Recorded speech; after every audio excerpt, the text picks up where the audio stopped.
Bandeko balandi bana ya Kisasa, bana ya Congo démocratique, balandi ya FM lokole ya Congo TV na pesi bino penza mbote esengo ya kokuta na bino lisusu mokolo ya lelo le 18 mars 2025 mbote na bino banso bozele kolanda biso bipai biso na mokili o ya Nzambe na pesi bino penza mbote tongo etani ndeko na makambo FM lokolo ya Congo TV toye pona kokabula makanesi biso na bino na makambo etali mboka na biso République démocratique du Congo boyamba penza na esengo mbote na biso ya mokolo na lelo masolo ya lelo tolingaki tozwa spécialiste penza tolingaki tozwa moto oyo ntoki ya makambo ya politique ya mboka eza na kati na ye moto oyo soki alobi atatabanaka te alobaka penza likambo ndenge sengeli akotaka na bozindo mpona kobimisa makambo oyo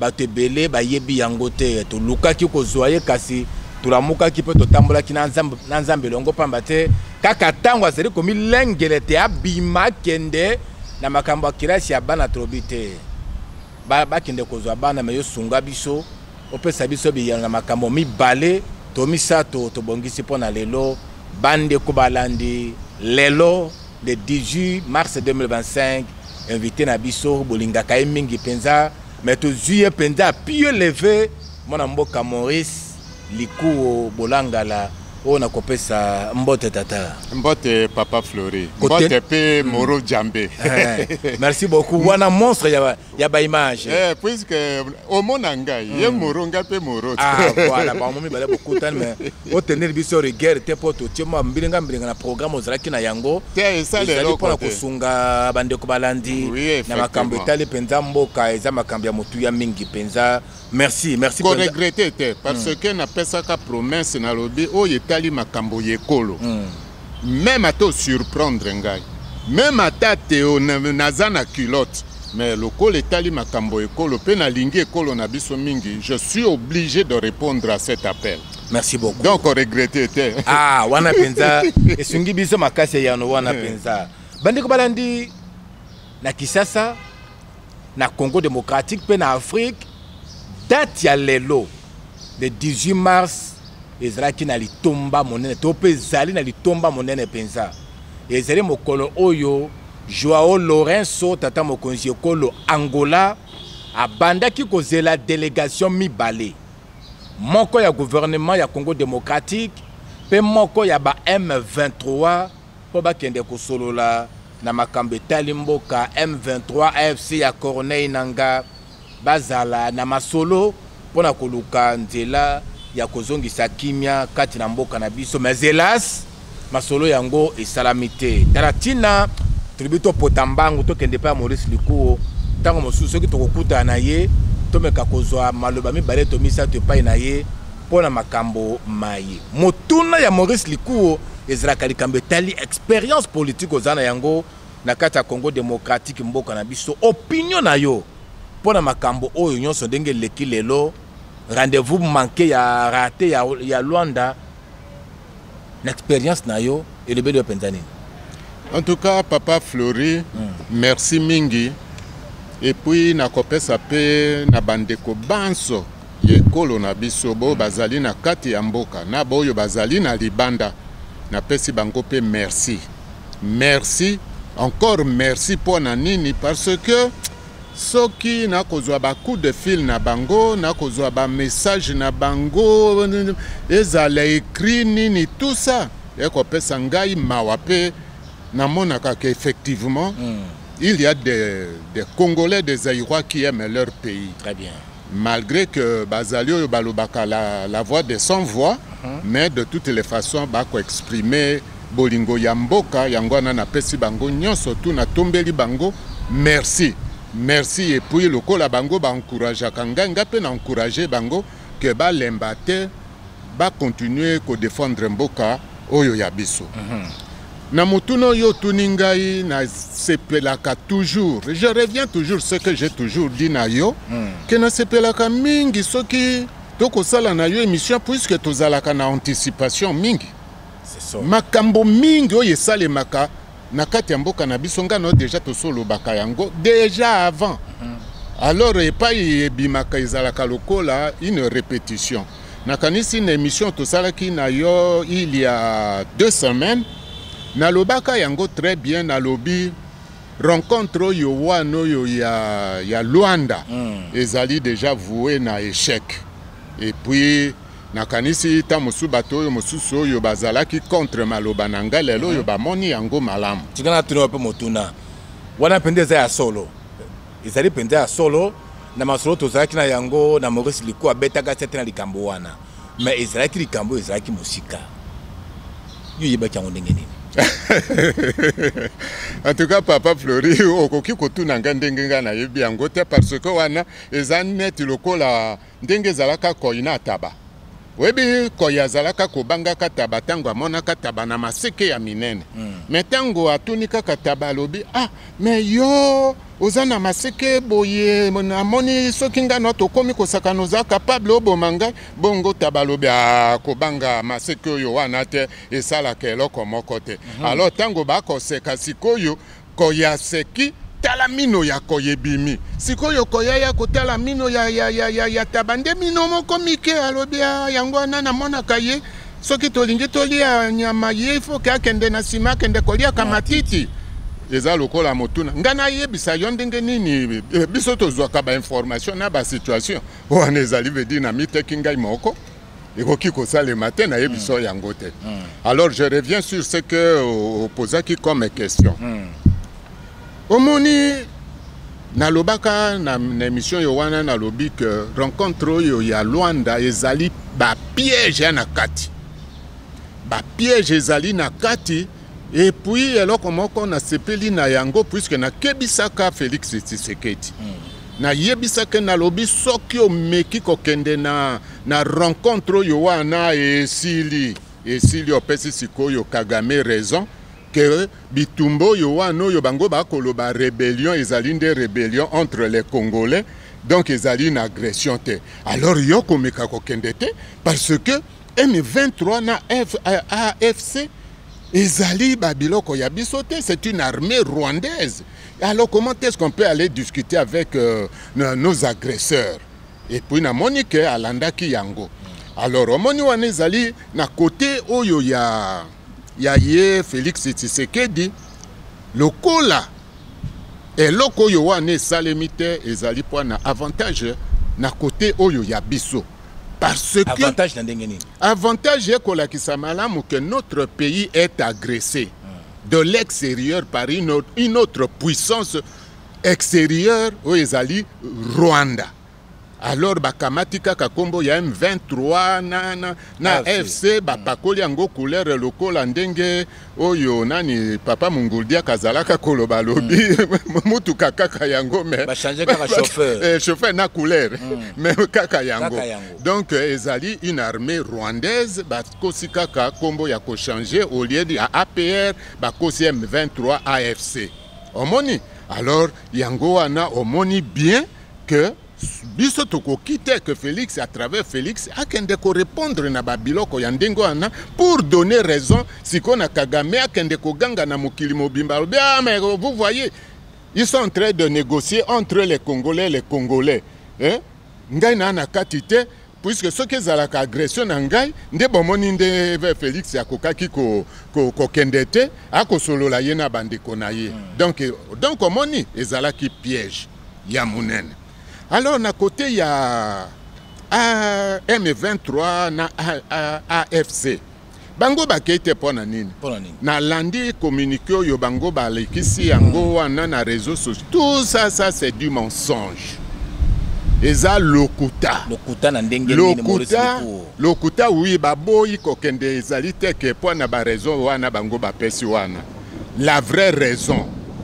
Ezali oyo nga na yebisaka yo na lobi natindela que même un message na lobi papa Fleury Mbenga nakoki na bimisa babiloko yo wana avant te puisque ce qui na bimisi yango avant ezali veut dire na kopesa siko banguna mayele mais ba raison penze ezali ailleurs ce n'est pas ça raison yo ya liboso penze yo sali ke bayate ezali ba ko sa balobi on a to ko participer te boy na boy première raison ezali nini Parce que celui qui est le vrai chef, Oyobino Bokoloba, M23, AFC, Ezali Corneille Nangate, Ezali Bizimungu, Ngani Bisimwa.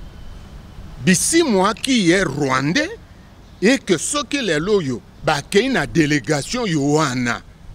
Et que, comme on a... Oh, non, mais effectivement, Ezali Congolais, Ezali Rwandais. Alors, on a l'air Yohana, communauté internationale Mobimba, Bakoya Sikoko se réveiller, Balobi, oui.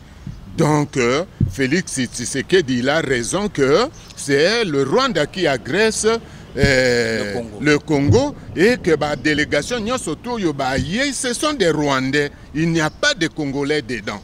Au moins, une première raison. Que toute la délégation est composée de Rwandais. Donc tu comprends. Très bien. Alors, raison mosusupo ye bombani na kati wane ezali nini. Omoni puisque ezama wa mingi pona biso ba Congolais. Yango no moni bandeko na biso bazana libanda balingaka babenga bango ba Zaïrois parce que Congolais comme lokola opprobre soni.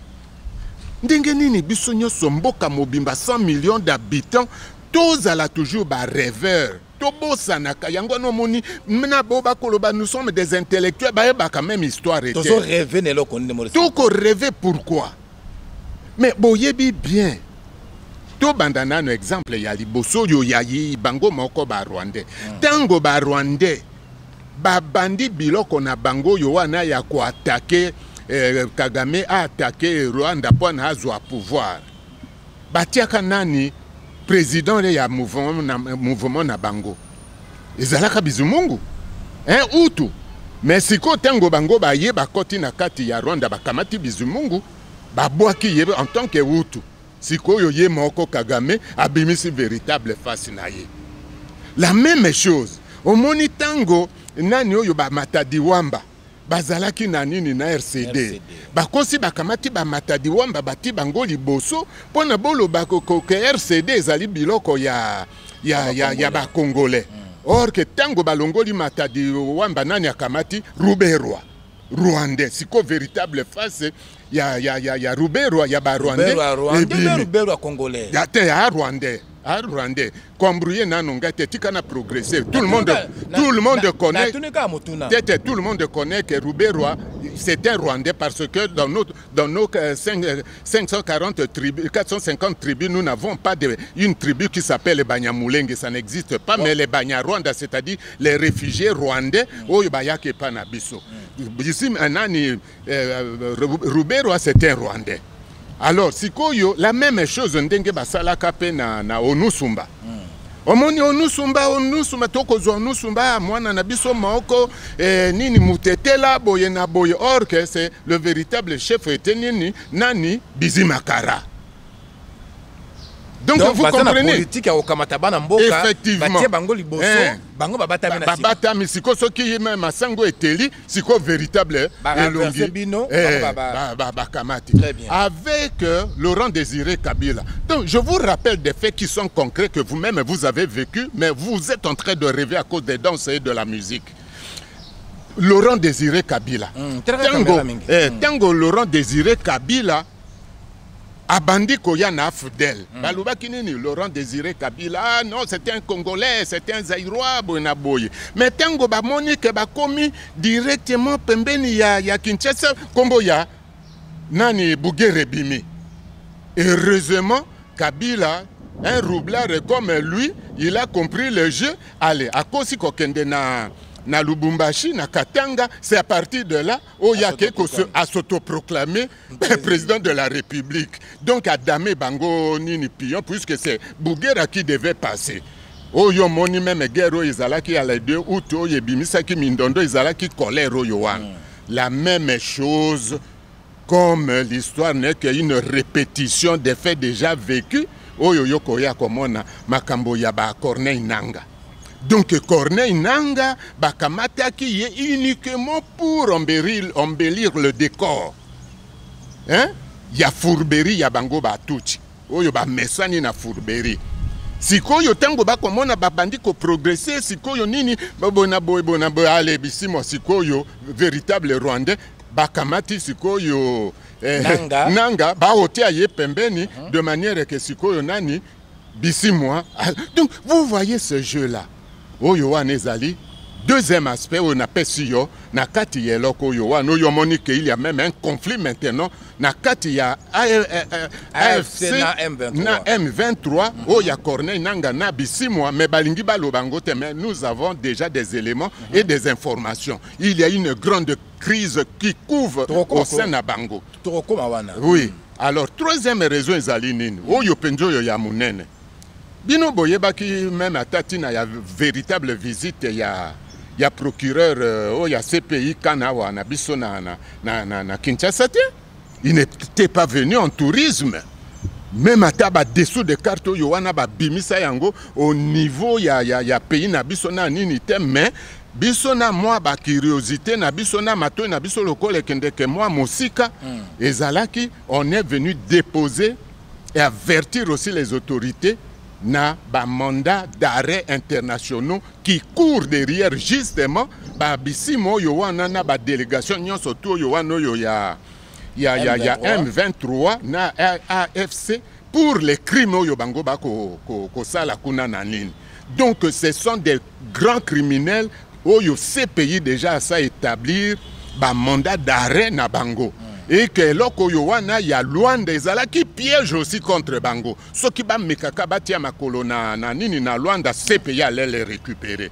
Alors bako ya ko zo information en dernière minute lokola bana balobi na bango presque partout ndo yo moni bako ya ko so to annuler loko yo wana bonabo. Donc voilà les trois véritables raisons oyo yo moni loko yo wana est foiré.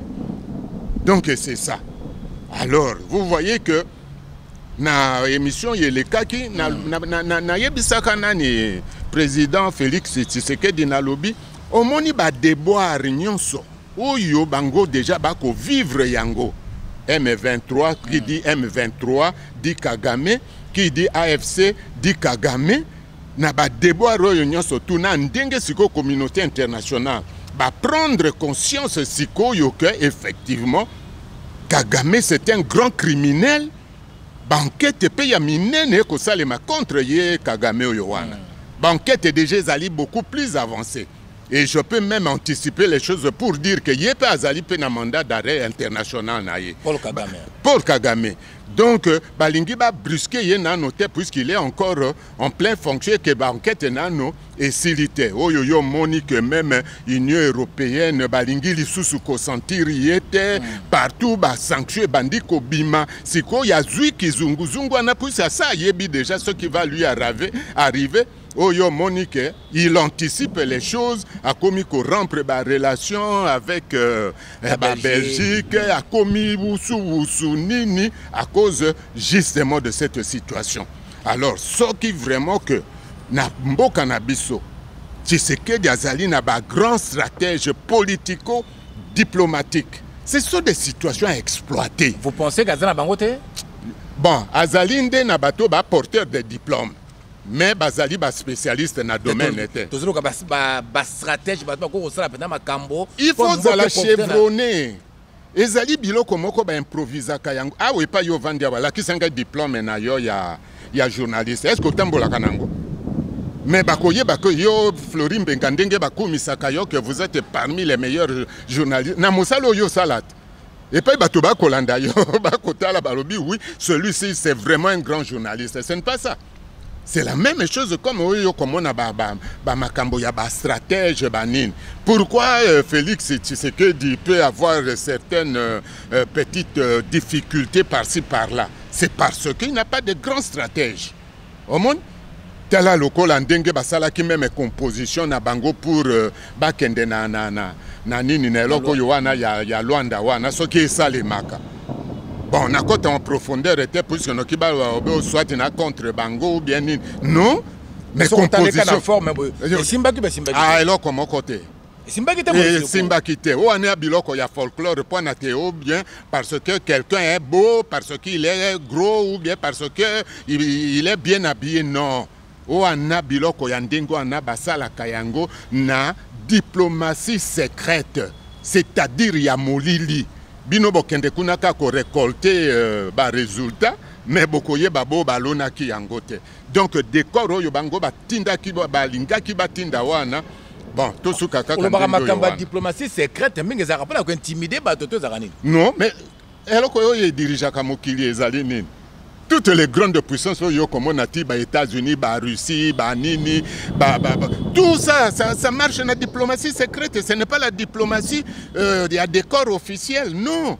Les Alakabiloko veut dire diplomatie secrète à l'ambi na cuisine. Au monité, il y a un locaux là. Tango cuisine ya kolamba na cuisine bino na salon boyebi biloko ya kosala mais bon mona kaka biloko ye likolo ya mesa atoli ça goûte très bien mais oh ya lemba ki yango bino bomoni yete. C'est comme ça comment ça fonctionne la diplomatie. Il y a la diplomatie traditionnelle, c'est-à-dire officielle, mais oh yo pende dirige ka pende zali diplomatie secrète.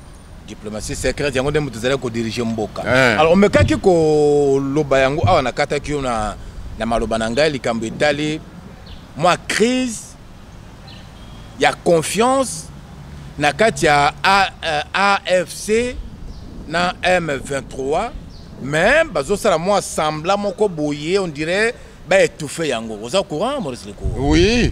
Mais nauti koloba yango enfin na frôlé. Mais na lingi vraiment na kota très en profondeur était parce que ezali na en gestation. Loko la ezali en gestation et que ezali na avantage na biso soki na bimisi biloko mosusu bakoya kozwa mayel et puis ba modifier ba biloko mosusu na lero yo wana ekozala malamu te.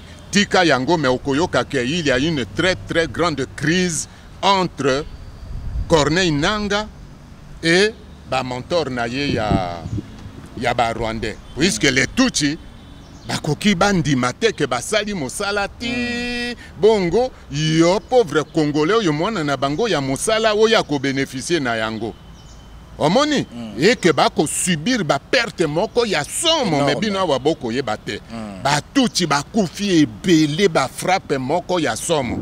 Alors na kando yo wana nyonso tu bakoki batikela bino bozwa nini te mais na kote en profondeur était puisque tika nano tika nano germé ekola penda TikTok. Alors beba penze oyo balobaka na bambuza poudwa. Voilà, on a invité na biso ya FM Lokole ya Congo Maurice Liku Bolangala. Bon c'est là que ba bruru wana sate ko bitumbe kote na kisasa te kolonde zo ningana. Mapatande zo tomboka je crois kala mingi te mbule ko kitama eziano biso to sili samaso na biso bongo ele kapé ko sala yo yango musala. Paul Kagame ya Paul mikolo ba sanction ils ont quoi likolo ya ba sanction ya somo ezali ko na ye moko Paul Kagame ezali ko ba dignitaire na ye ba sanctions internationales ezali ko ya makasi likolo na mboka Rwanda ya Paul Kagame na situation oyo Maurice Likou. Est-ce que mboka na biso RDC ba koki ko profiter na ba sanction wana te pour na ko récupérer position ya Rwanda pour makambo etali vente ba minerais stratégiques surtout na bete penda cette surtout na dernière visite ya délégation congolaise oyo ba kendaki na mikili États-Unis d'Amérique pas ya Trump. En tout cas Papa Fleury merci mingi. Oyebi problème oyo wana surtout yo lobi ya suka na lingaki penza na kota na loba yango te parce que ezali na ba enjeu moko ya makasi na kati mais nakopesa kaka image de manière que ba konzipe ya mboka na biso na certains Congolais ba comprendre malam. Effectivement sikoyo Kagame azana ba problème moko très sérieux sur le plan international. On a découvert que Kagame il est beaucoup plus pire que Adolf Hitler. Omoni, c'est un très grand criminel. Alors, omoni lokola sikoyo makambo koleke belé.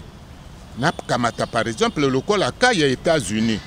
Oui, lokola ndengo lobaki il y a une délégation y a Tshisekedi ekendeki aux États-Unis pour na makambo ya négociation, hein, entre la paix et les minéraux stratégiques.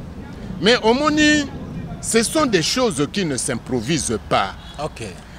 Au Moni biso na ba américain tozali na différence moko ya approche na kati ya gestion ya makambo yetali mboka. Pourquoi? Puisque bango bazali eloko ya liboso ba américain ba banga ka liboso ezali opinion. Opinion américaine. Banga opinion na bango mabe.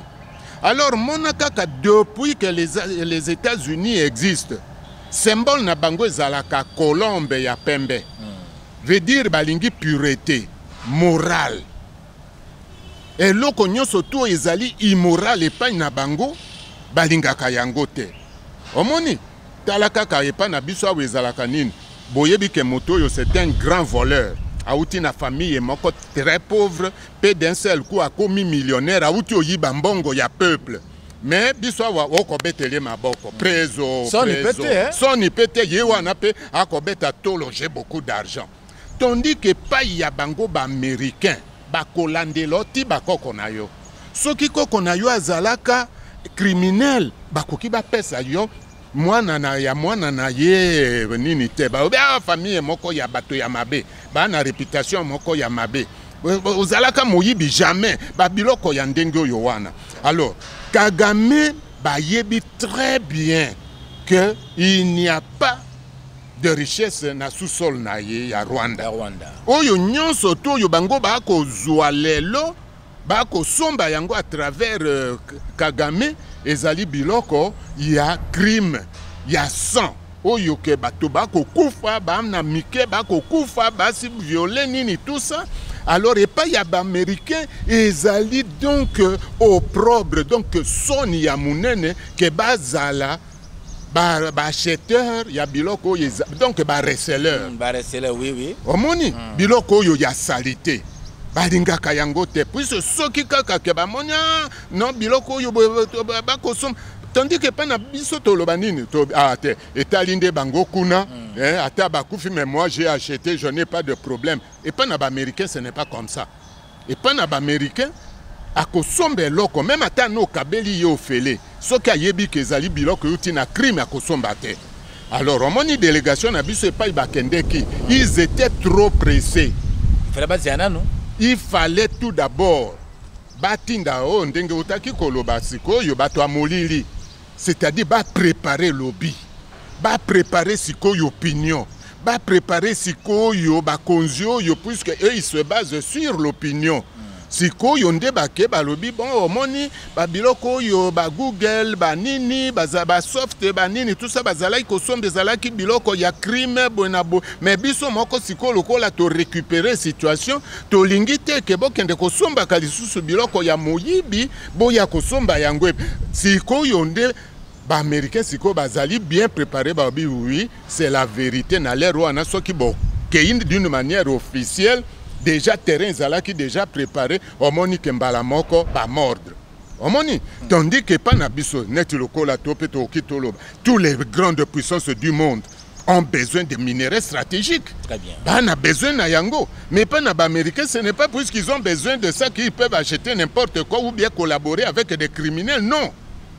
Ba koko sabino kaka boyeti jusqu'à ce que bino moko bo arranger situation siko soki ba monique issu penza ya normal yango yo nde siko balobi oui maintenant nous pouvons maintenant collaborer avec ces gens pour acheter d'une manière normale parce que mbongo wana ekokende na compte ya peuple omoni yango no moni oyo nyonso tu eutaki koleka même tolandi yango biso surtout na banini ezali donc biloko moko yo ya libanda.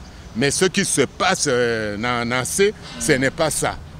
Omoni na lingina kota na ba détail pour ne pas décourager certaines personnes ou bien pour ne pas dire que oh voilà boina boy. Mais total kaka comment est-ce que ça va évoluer? Merci. Mais en ce qui concerne Kagame, il a des problèmes très sérieux parce que lui-même il y a des enquêtes moko très sérieuses et beaucoup plus avancées. On a découvert que c'est un homme extrêmement dangereux même pour toute l'Afrique. Alors les sikoyo omoni africain yo mosusu bo yo bazala qui un peu qu'on rêvé omoni te ba réaction même na ba réseaux sociaux ils ont compris que non la guerre oyo ezali na kati ya RDC entre la RDC et le Rwanda, ce n'est pas la guerre entre seulement les deux pays, mais ezali plutôt la guerre entre les Bantous et les Nilotiques. Si koyo va comprendre que les Nilotiques bazali race moko extrêmement dangereuse pour tout le monde ici en Afrique. Yango no moni ba Bantou africain va prendre si koyo conscience. Yango no moni soki ozali na bonne mémoire. L'ère oyo Batuchi babandaki kosa la publicité sur makambo ya génocide. Oh génocide bonabo. Bakima kimbangu liboso wapi bakima kimbangu et pas ya ba juif et pas Israël. Ils voulaient faire passer na ba israéliens comme eux ils sont aussi les descendants ya ba juifs. Ils viennent des juifs et c'est comme s'ils voulaient comparer génocide oyo ya bango avec Shora oyo ya guerre, il y a seconde guerre mondiale, où les juifs et les monarchies passent. Alors les juifs avaient compris cette fourberie-là.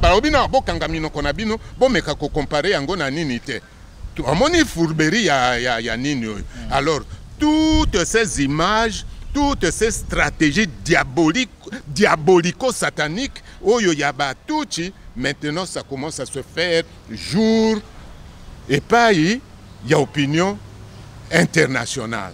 Alors, je peux faire encore une petite marche arrière, puisque au soulever le Likambo, Yowana Lingaki na Tika Yango, mais c'est une occasion. Oyo yo moni bato mingi baebi je nini oyo président Lourenço ako jouer na kati ya masolo entre biso na nini te tantôt gouvernement congolais bakoki baloba jamais il n'est pas pour nous et il n'est pas aussi pour les Tutsis le Rwanda. Il est en train de jouer une carte oyo ya somme que je ne peux pas le dire parce que Zali n'en pleine gestation et que noki babilo comme sous bima et ceux qui nous fournissent certaines informations vous faites découvrir les fuites de certaines choses, on ne peut pas vous livrer, mais bon vendre beaucoup. Lourenço n'est pas un enfant qui est né hier. Lourenço a bandi makambo ya politique depuis bomwana na ye tango zalaki ba savimbi ba neto ba nini tout ça. Donc il a déjà grandi na kati ya mulo yowana. C'est comme certaines personnes bazalaki koloba. Oh non, mais Marco Rubio, c'est un enfant l'air Mobutu, bazalaki korenye bangona nani George Bush Rubio. Non. Ba Rubio comme les Macron. Bazali batomoko yo ba improvisa kabangote. Ils ne sont pas comme ici chez nous. Olongui kaka bombala moko ba bombarder yo puisque zali machima mumenu. Non. Babandaka déjà depuis Nassé, il est encore aux études, il côtoie là-bas milieu yowana, il y a grand yowana. Ti babandi comment évolution na ye ye pa mesani na bango yebi ba secret na bango banin. Tala nano kaka Rubio. Est-ce que yo kanisi penza mutuloko la Donald Trump appelle ça un jeune homme loko la Rubio? Secrétariat d'État qui dirige le monde entier. APC Namaboko comme ça, il est descendu comme ça. Non. Donc ce sont des gens qui ont déjà été rodés par les républicains depuis Ford, depuis Reagan, Bush, Nini, Mobutu, Yowana Nyansotu. Et ils continuent la même politique. Donc il n'est pas quelqu'un qui est tombé comme ça, c'est comme ça comme on dit. Pourquoi est-ce que Boye Azali trop jeune? Pourquoi il défendait toujours les intérêts du Zaïre dans le Congrès américain? Enfin, n'a pas de détails, bon comprendre kaka. C'est-à-dire, ce ne sont pas des choses qui sont improvisées. Et à biloko moko ba prépara kango anana loba o na utaki koloba na lobby par exemple le local la situation local oyo wana ya ba contact avec les États-Unis na nini. Et à biloko ya improvisation te. Il faut préparer ça na côté ya molili, côté ya molili ba préparer siko yo lobby siko ya nettoyer terrain bino boye ko atterrir. Mais ceux qui boye kaka boye mbala moko bolingi bo atterrir tour de contrôle à Colobino, immatriculation ya avion na bino to bien gote vous ne descendez pas ici. C'est quoi tour de contrôle de nani? Ah, yo moko luka. Tour de contrôle. Yo moko luka. Ke bo atterrir te zali penzana. Alors makambo ya Luanda et simbité interne, il faut te faire des sikamoko total na face pour na koluka kobongisa makambo kati na biso na ba congolais pour na ko faire face na ba agresseur voilà au bazali boso na biso voilà pour na yango Maurice Likou to ko sani. Non, bon, je peux dire que le schéma vous a déjà été donné et puis dans une émission il y a 2 semaines Tolobaki Yango. Qui avait eu l'idée de la cohésion nationale? C'était Martin Fayulu. Hein? Et il avait donné le schéma. Siko yoba sango na SCC ba yeba koyako. Alors siko yezali question nini? Il faut tozongela ba sango, tozongela SCC, bango bato bazwaki initiative oyo wana, to orienter bango ketala tantôt nzelo bino bolinga ki bozo ezali bien mais tala ba corriger. Alors maintenant faites ça. Maintenant faites ça. Rassemblez tout d'abord. Bano yo yabiso moko yekolo moko isika moko to solo la nano. Omoni na lero yo wanande ba lambi yango nde siko yo toko ya komona makambo mosusu na sima. Omoni metala nano ba erreur. Ba erreur mosusu yo biso to sala kezali nini. Lelo yo omoni que batoloko la oyo ba responsable ya ba église de réveil. Hein? Natanga kombo ya batote mais bon, bah comme il faut regretter pourquoi est-ce que nous avons placé Nanga président ya senior monstre aujourd'hui nous regrettons boyena boyeto kosenga pardon bakoki bakosenga pardon d'accord mais ils ne peuvent pas ressusciter autant de millions de morts oyo bakufi likolo ya bitumbo yo wana bango batiaki aventurier na kati ya tete ya seni. Mais balobaki ni balobaki bazwaki révélation ya Nzambe. Alors maintenant on peut mettre en doute même babilo comme suso yo bango moko passer rango ba koloba Nzambe alobaki na ngai Nzambe ayebisaki ngai boy nazwaki vision. Alors vous voyez de telles responsabilités pour tout ce qui est de l'église, tout ce qui est du domaine spirituel. Il faut qu'on soit très prudent.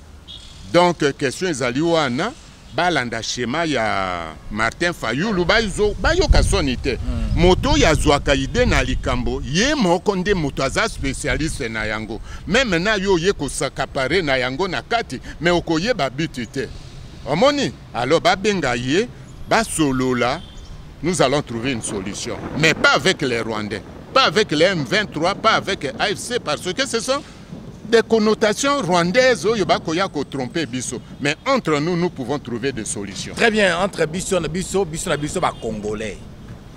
To yebani malamu biso na biso ba congolais, to yebani très très bien. De gozala malamu to fanda autour d'une table, to fanda na CNZT, to meka koluka ndengeni to koko bongisa makambo na kati ya mboka na biso, pamba te ba dongolo miso bazola la pongite. Et puis bazwa ba applaudisseur était. Voilà, il y a sérieux qui vont traiter le problème de notre pays d'une manière patriotique et nationaliste. Pas ba makambo ba sentiment, ba makambo ya ba jalelo, makambo ya ke ba jalelo de moto baza presque partout ouais ba jaleliste mais moins zate. Tiens, on peut découvrir quelques-uns. Donc comme ko yemba jalelo ça Mobutu. Oui oui. Et belé bongo est-ce que aussi là siko bino moko bobimisa na lingala na bino nini tosa nini tosa obika tosa obika donc c'est ça non bongo ye tosa obika zalika jalelo tosa obika tosa jalelo oui moro jambe yona tosa obika Maurice Likou alors caméra na biso yango ezali boso na bande ko bele bazuro na biso à travers le monde avant to kabwana liloba bokabwana na bango oyebisi bango ni bon Pona moi ya lelo na pesi tout d'abord na répéter les sous bandeko banso merci. Bon malgré au surprendre ngai na zalaki kobimana kende kozwa bakoko na ngai na classe mais en tout cas lokola ezali devoir patriotique na répondre na rendez-vous na yo. Merci. Na nini na invitation na yo. Et puis na sengi na bana na biso surtout boyo bazali à l'extérieur du pays. Vraiment beau constitué ba lobby moko très efficace lokola sikoyo Kagame azali fragilisé. Bosala ba manifestation na ba pays yo bino bozali boyebi malamu que mindele bazalaka très sensible na sensibilisation na l'air ya ba manifestation. Bosala yango. Alors boyo bazali pe na kati ya mboka botika ko rêver.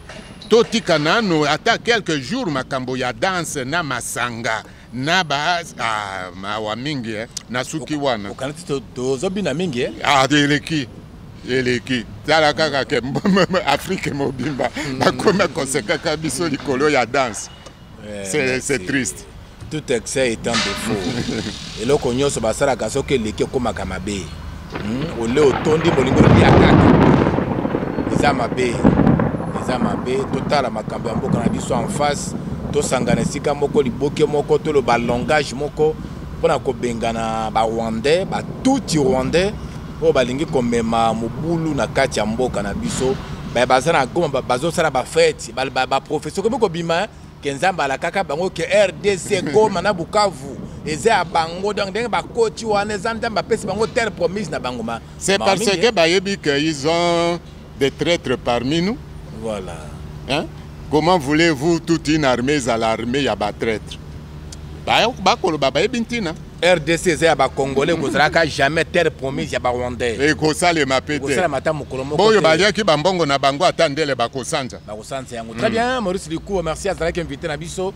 Ya mokolo ya lelo na FM lokolo ya Congo TV. Merci na Moron Jambe. Azalaki sima na caméra pour na kosunga biso na ba image. Merci na Fabrice Ngudi Kanzenza. Merci na Richie Matomine na ngambe ya montage. Pe Claude Lola Kinyamba to bosanete. Laetitia Basingo leader. Masto na biso ya lelo comme na suka ale botikra malamu kimia boboto bondeko. O mabota na bino bo s'abonner pour partager massivement page na biso ya YouTube ya FM lokolo ya Congo TV. To kutane mbale ya sima. Bye bye. Merci beaucoup.